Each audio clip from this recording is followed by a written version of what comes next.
Magandang araw mga kapede range. Mag-harvest tayo ngayon ng dahon ng Madre de Agua. Pero bago yan, magpapakain muna ako. Yan. Nagigising ko lang, tinanghali na ako ng gising. Kasi pasok ngayon. Tara, pakain muna tayo.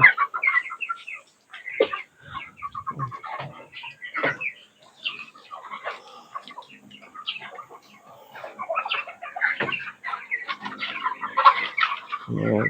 Susunod na araw, magre-repair tayo ng kulungan natin dahil tutumba na tong poste ng ating kulungan. Tara, pakain tayo.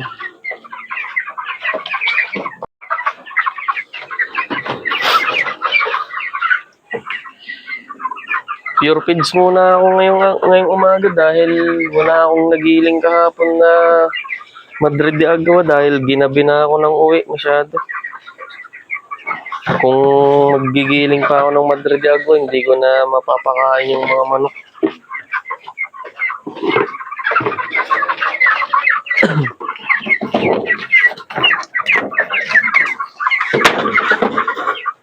Nag-OT kasi kami sa trabaho, 5:30 na ako nakauwi.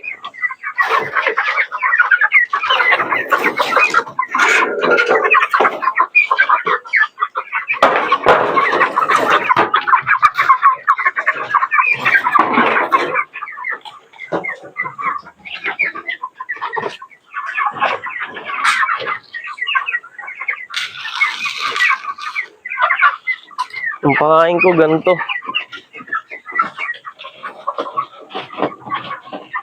Bipro 3,000 na may halong corn grits. Ganda rin yung Bipro. Kasing quality din ng Integra.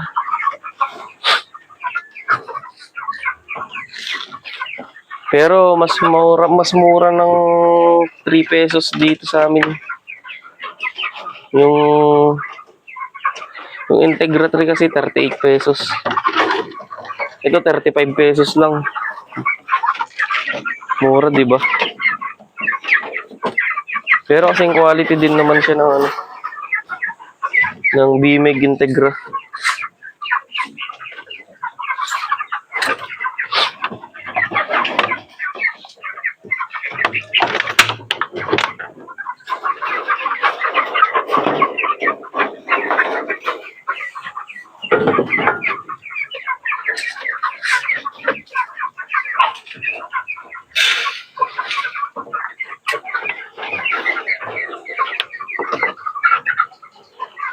Hinahaluan ko siya ng corn grits para matagal matunaw sa ano nila, sa butchi nila. Tagal silang magugutom. Kaya hinahaluan ko ng corn grits. Minsan crack corn.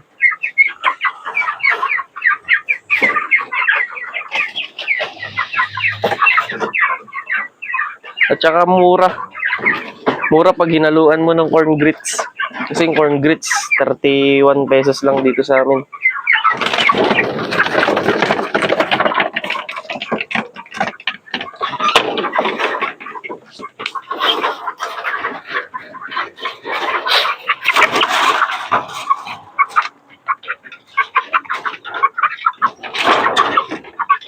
Ganda talaga nitong rooster na to. Gagawin ko talaga itong breeder.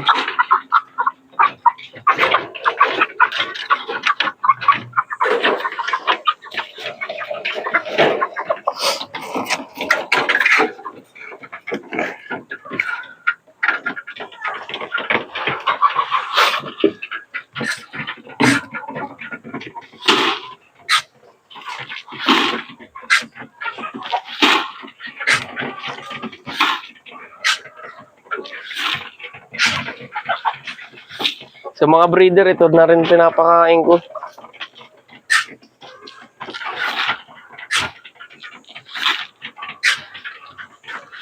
Di naman naapektuhan yung pangingitlog nila. Ganun pa rin naman.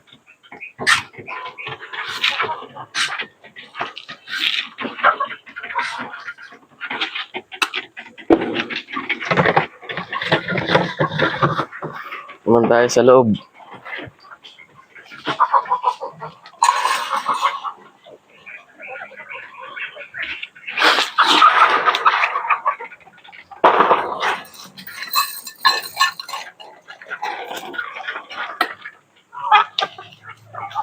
Tara, dito naman tayo sa loob.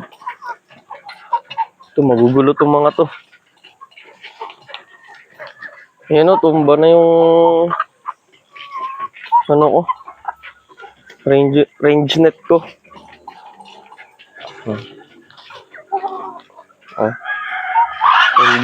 Tumba na siya. Kailangan na natin to i-repair.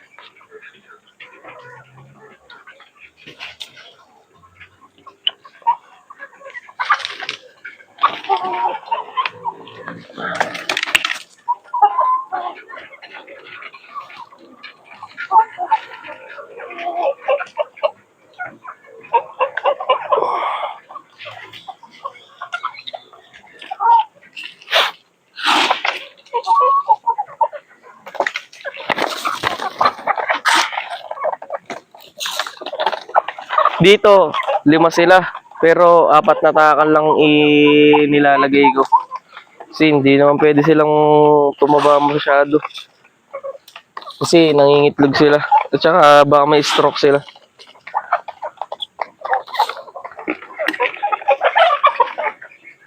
Naman tayo.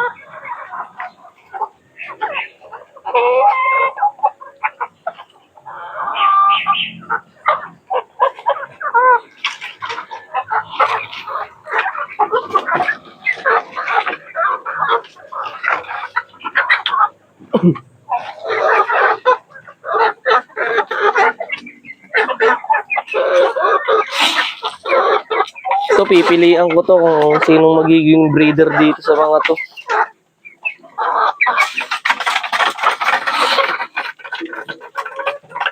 Tapos yung di ko mapipili, baka ibenta ko.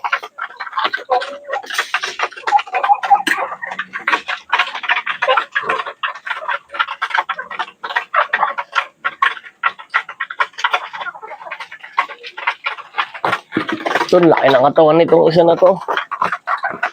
Rooster.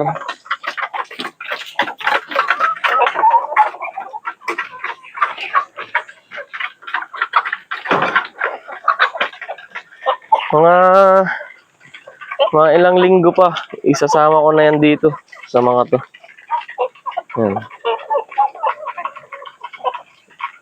Itong 3 months na to. Magpo 4 months na yan eh. So ayan. Lipat na natin dito yan. Sama na natin.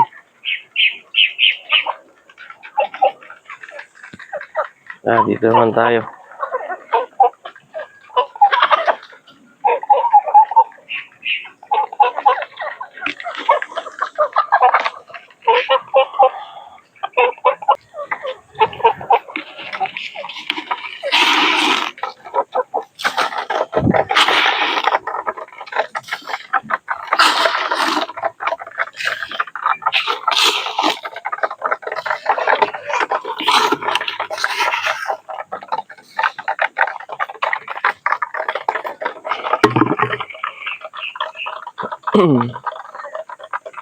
Malalakas na rin itong mga itlog itong mga to.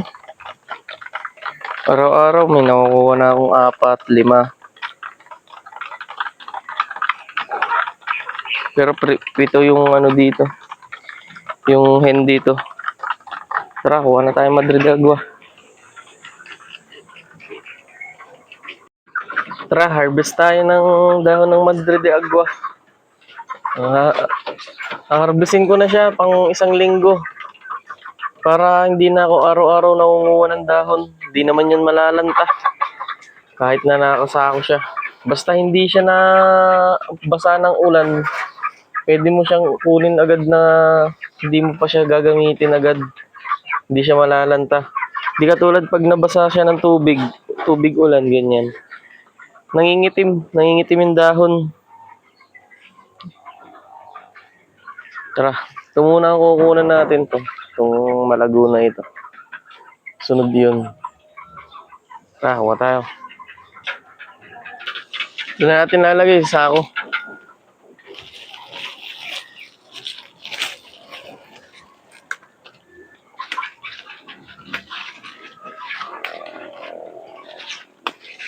Mabilis lang naman to lumago eh. Kaya okay lang yung i-harvest agad. Kahit hindi pa gagamitin. Ang ganda nga ang tubo. Ang gaganda ng dahon. No? Halapad.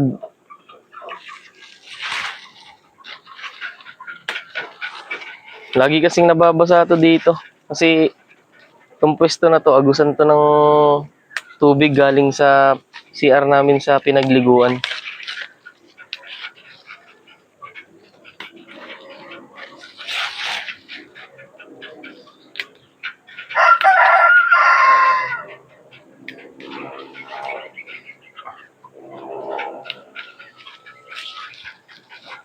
Kasi pagka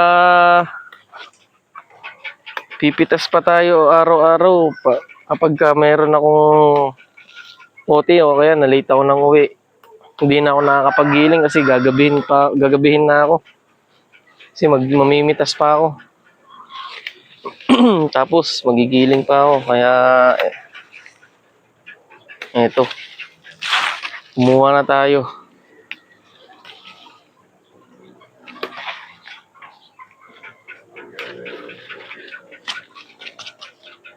Sa mga nagbabalak magmanok, sa mga nag-iisip na mag-farming, dapat ngayon pa lang magtanim na kayo ng maraming ganito. Para kung sakaling mag-alaga na kayo ng mga hayop, marami na kayong tubo na ganito Madre de Agua. Mga alternatibong pa to, katulad ng malunggay, ganyan, saging. Para bago kayo magsimula ng farming business, marami na kayong ganito Madre de Agua tsaka mga alternatibong pa to. Pagkain ng hayop. Kinakain din naman to ng mga baka, kambing, baboy, bibe, pato.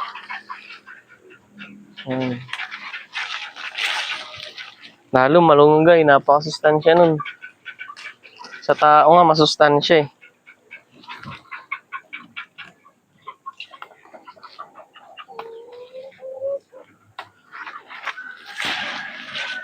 Siyempre, pati sa hayop, masustansya yun.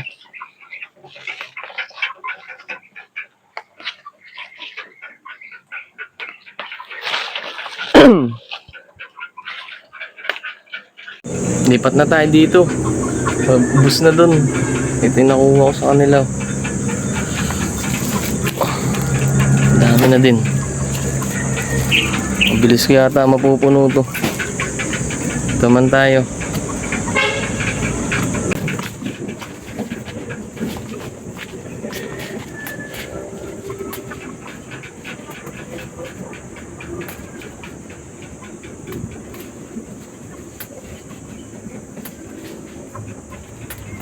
Napakalaking tipid kapag mayroon talagang ginagamit na alternatibong patuka sa mga hayop dahil napakawag talaga ng financial needs.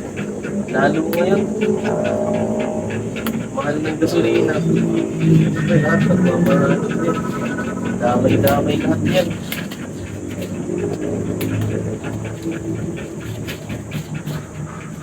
Dating GMP4 na nabibili ko lang ng 35, 37 na. Mga breeder ko.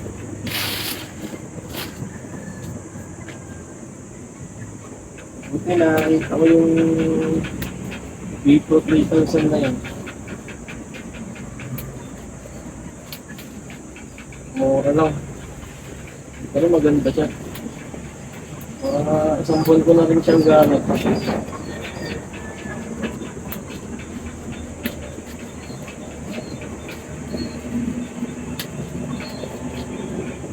Para laking dahil lang po buwan na kung sana susunod na yun. Gusto na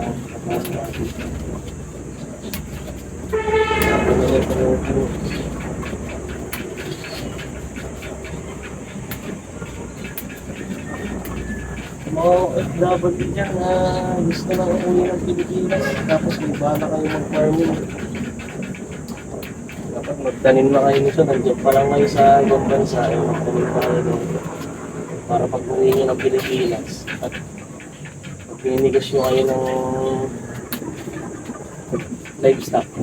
Eh, meron na kayong ganito. Marami na kayong patupo na material.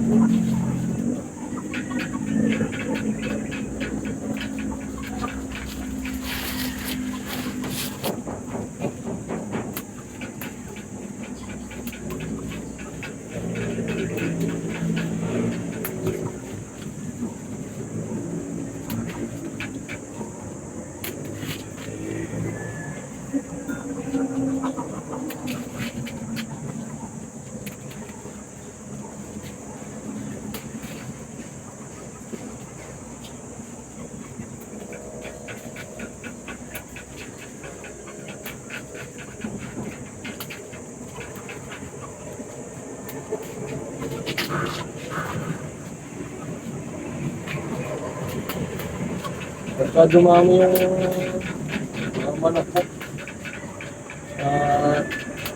nililipat na tayo sa pupunta ng kapo. Nililipat ko na yung manukan ko dun sa norte namin sa malawak-lawak. Pagtapuntahan ko na lang. Kaya kung kumikita na ako, mag-resign na ako sa trabaho.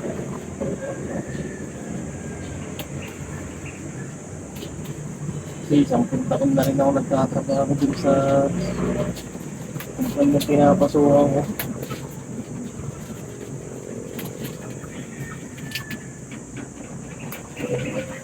Gusto ko naman maging boss sa sarili ko.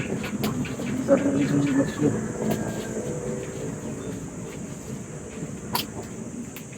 Sana patarin tayo na dito sa pagmamanok. Ano, sabi ko nga sa inyo, hindi naman na talaga tayo sa hindi ka pati talaga dito. Sa alaga ng manukat.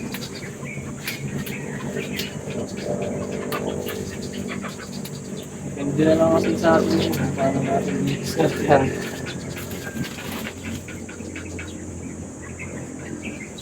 Kasi kung hindi natin i-discuss yan, lalo dito sa tawa. Hey! Ang mga tabla lang, baka hindi tayo kumita. Kaya dapat pag magmamano kayo, aralin nyo muna kung anong manok talagang alagaan nyo. Kung ano sa organic ba, productive ba, o sa meat, 45 days o protein burn. Kasi kung hindi mag-aalaga kayo basta-basta ng mga hindi nyo inarap at wala namang market dun sa lugar nyo, naku, mas namumblema kayo. Kaya ako itong mga manok ko, binanapan ko talaga ito ng mga video. Kasi nagbiwa ka na agad ko. Wala. Yung mga namili sa akin dati ng sisiw, nagchat-chat na naman sa akin na nagbebenta pa daw ako ng sisiw. Hindi talaga, wala. Kailangan may paraan sila. Para masaplayan ko yung kausap ko na namimili ng manok. Nakakatulong. Taga Pampanga yun.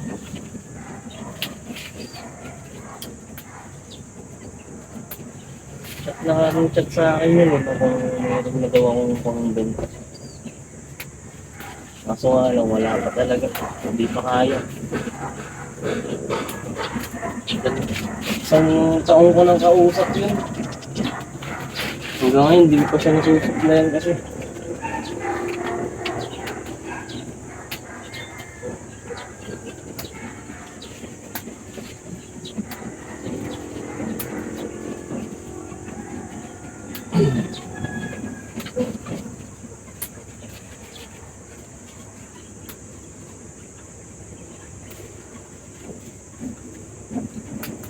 Kala ko masuplayan ko man yun, tuloy-tuloy.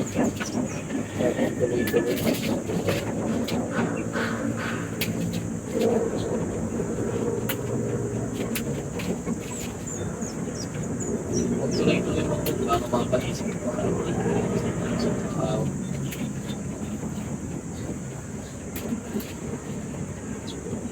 Kasi 10 taon na ako sa trabaho ko na yun. Ako nangyayari. Sabi ko lang nasa buong negosyo din. Ngayon, yung sideline ko bibinta naman ako ng bigas. Napangutang ko. Nagtitili ko. Same hassle ko yun pagka habang hindi pa ako dito.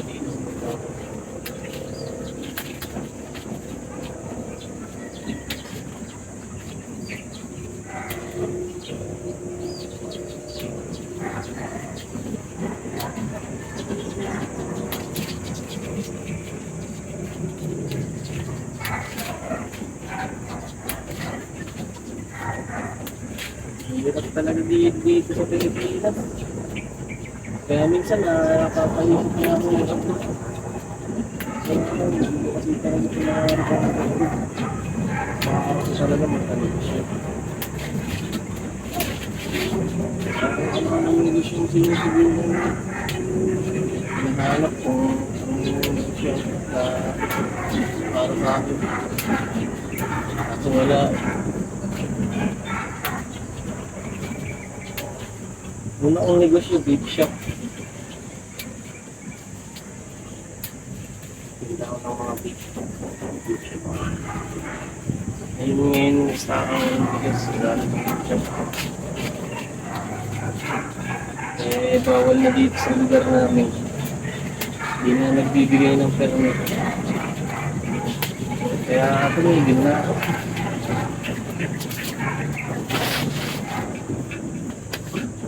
Kaya ngayon, nagpapagpas ako. Nung tumigil ako sa pag-vape shop, 2023 yata ako tumigil. Nag-alaga ako ng manok. Naisip ko naman sa manok, ibangan ko naman. Hindi ko alam na may market na sa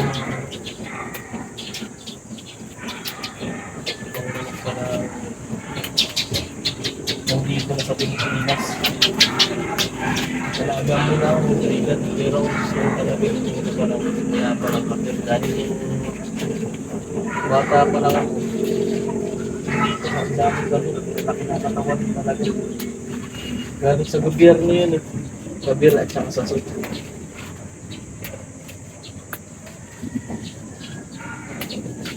Kaya nag-research ako. Yung Rhode Island daw, yung would propose meat and egg. Maganda naman talaga umitlog yung Rhode Island. Talagang ang dami niya rin talaga umitlog. Kaso nga lang sa meat, hindi ko siya masyadong gustuhan. Kaya yung Rhode Island ko nun, bininta ko ng gun. Tapos nakahanap ako ng sasip. Dito sa lugar namin. Dito kasi wala na siya. Dati sobrang dami nun. Kasi at saka kabit.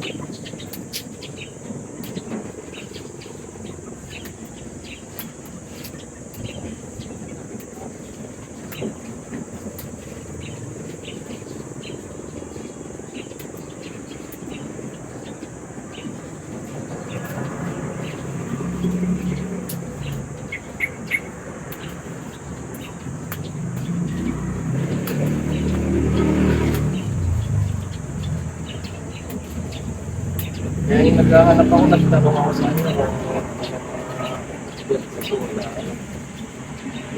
Hindi ko lang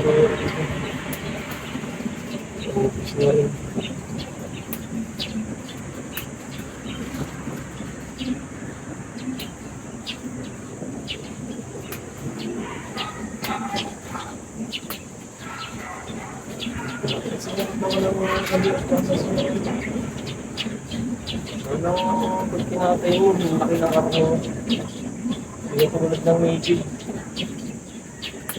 Pero sa native ko lang, wala akong masasabi sa natin. Ganun sa kuya. Hindi naman yung kabit. Kaso may tigil din. Kaso yung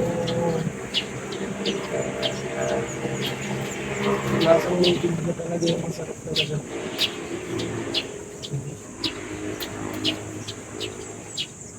Kaya kinukuros ko siya sa makawakan eh. Sa mga kahit crossbreed na Shamo, may cross native. Meron ako nun eh. Apple cross native.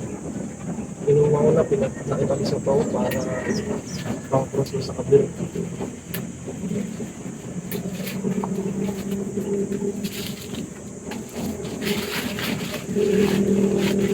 Yan. Puno na.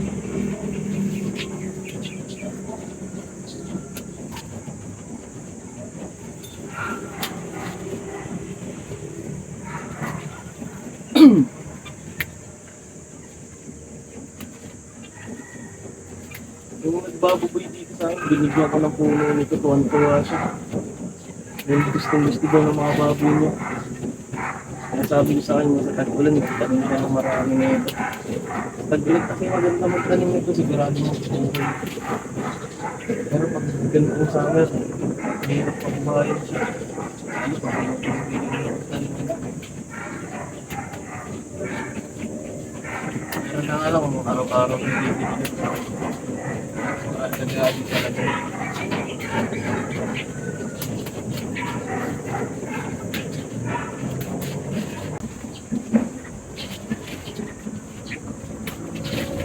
Yung asola maganda rin. Nagdalaga din ako ng asola eh. Kaso nga ang problema, naiitlogan lagi ng palaka. Hindi ko nakikita yung itlog nasa sulok ng pan ko. Nangyayari, namamatay yung mga asola kapag naging ano na sila, botete.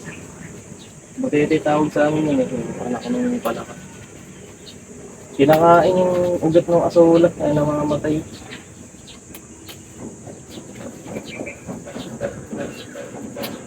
Pero maganda din yun.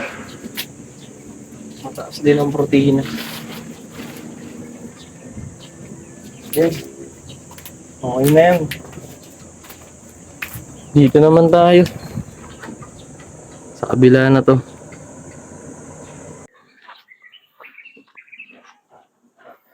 Ito na yung nakuha natin. Kapupuno na. Ito, una natin itong mga to. Ito. Malalago na to. Ayan. Busin natin to.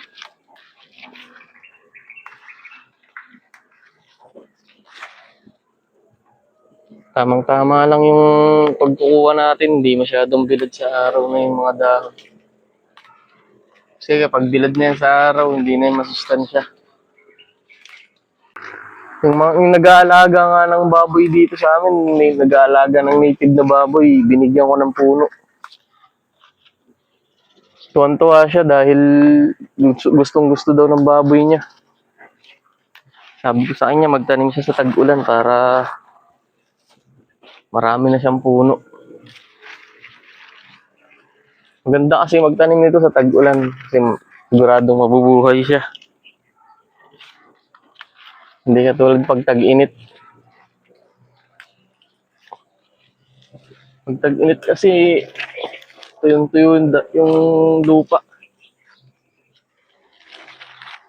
Depende na kung didiligan nyo araw-araw.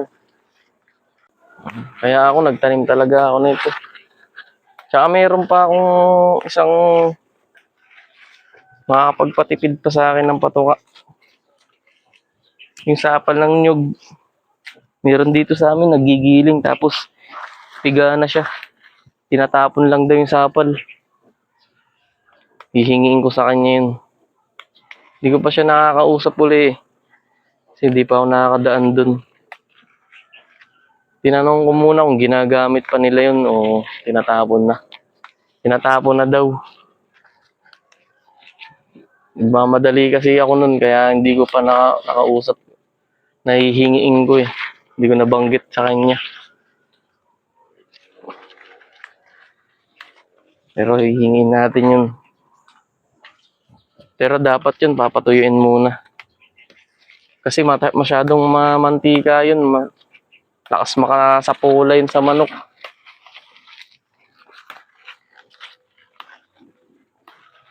Pag nagkasapulang manok, hindi mangingitlog yun. Dahil mataba.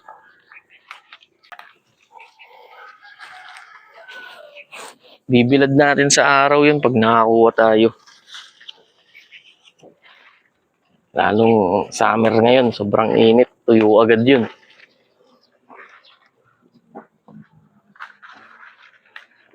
Maganda rin yun dahil source of fat nga yun.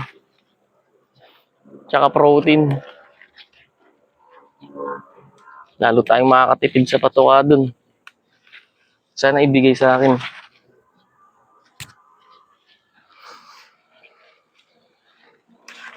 Kaya kayo kapag alam nyong makakain ng manok nyo, hingiin nyo ng hingiin. Ganyan talaga. Huwag na kayong mahihiya. Walang mangyayari sa hiya-hiya. Pag puro hiya, walang mangyayari. Kailangan kapalan ng mukha. Dito sa mundong ibabaw, kailangan makapalang mukha mo para mabuhay ka. Parang gobyerno. Hindi. Joke lang.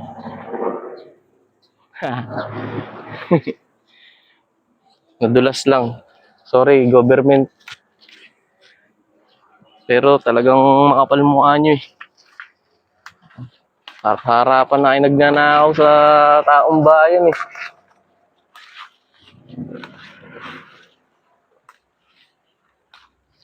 Ano nga tayo magagawa dyan? Kasama na yan sa pang-araw-araw na pamumuhay natin.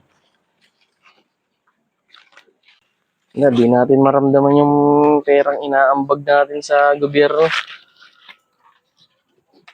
Ini, nakakaw lang.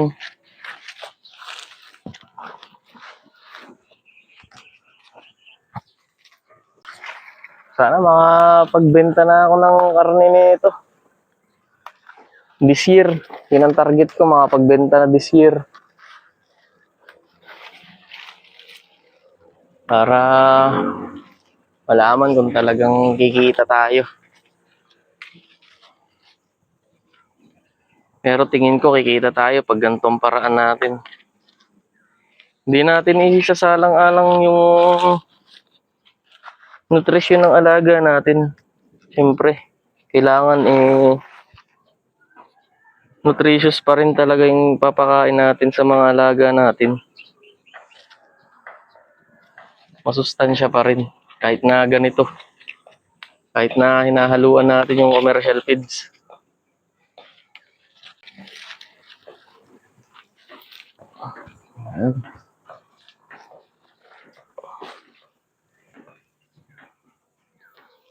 Marapit na ito maubos. Hindi ko yata mapupuno ah. Aliliit na yung iba eh.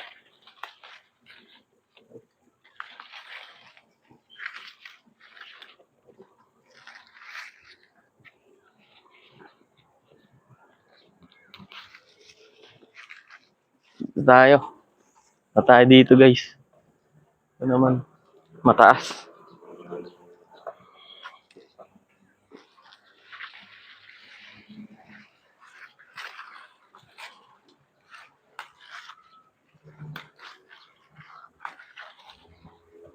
Sa tag-ulan, puputulin ko tong mataas na to.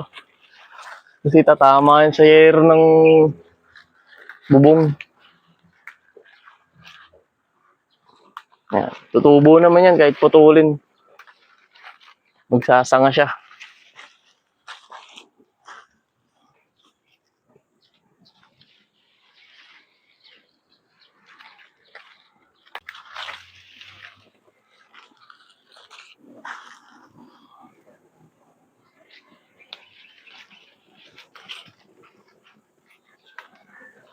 Mamayang hapon, ito papatukan natin. Ihalo. Tapos, pipilitin natin makapunta dun sa gilingan ng niyog.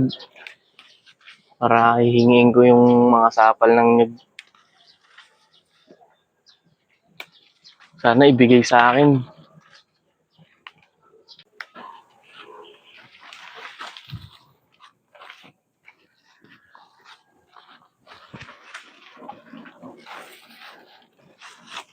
Yun na, mapupuno na.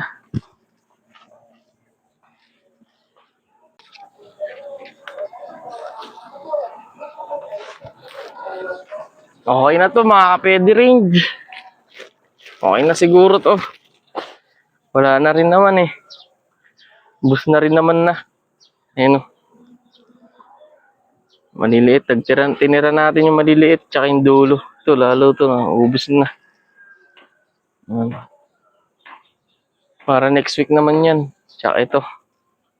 Next week. Ito abot naman na to eh. Yan. Ganyan karami. Ang ganda ng dahon. Hanggang dito na lang mga pwede range.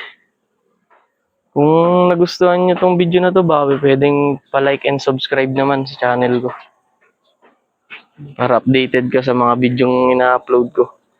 Hanggang dito na lang mga pwede range.